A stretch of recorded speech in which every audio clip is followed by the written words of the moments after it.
ఆ గన్ను వెనకాలన్న అసలు రహస్యం ఏంటో బయట పెట్టారు కేతిరెడ్డి గారు. పవన్ కళ్యాణ్ గారు సెగోవీరా నుంచి మొదలుపెట్టి శాతపడి వరకు వచ్చేసారని సెటర్లు వేశారు. నమస్తే అన్న, ఏటన్న మ్యాటర్? జనసేన వాళ్ళైతే పాపం చాలా అధ్వానంగా ఉంది. ఏటైందన్న జనసేన వాళ్ళకి? తెలుగుదేశం వాళ్ళతో కొట్టించుకోవడమే సరిపోయింది వాళ్ళకు. అయ్యో పాపం, ఏటన్న వాళ్ళకి కర్మ. మన పవన్ కళ్యాణ్ గారు ఉన్నారు కదా. ఈయన మామూలుగా సినిమాల్లో ఉంటే సింగిల్ టేక్ ఆర్టిస్ట్ కాదు. ఏంటి సింగిల్ టేక్ ఆర్టిస్ట్ కాదా?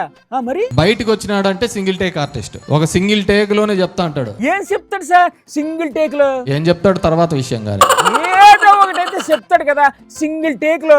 ఇంకేంటి కావాలి? 15 రోజుల నుంచి చూస్తే ఎక్కడలేని గింజుకొని కొట్టుకుంటున్నాడు. ఆ విజయ్ గెలిచినప్పటి నుంచి అక్కడ ఈజీ గెలిస్తే ఇక్కడ పవన్ కళ్యాణ్ గారికి ఏంటండి బాధ?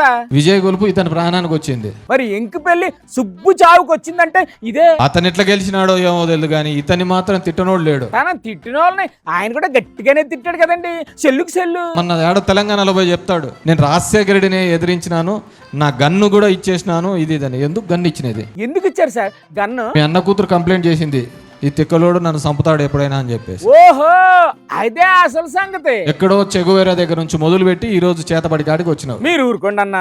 చెగోవేర్ నుంచి చేతబడి వరకు జరిగిన ప్రయాణంలో ఆయన ఎంతగా నలిగిపోయాడో, ఎంత మానసిక సంఘర్షణకు లోనయ్యాడో తెలుసా మీకు?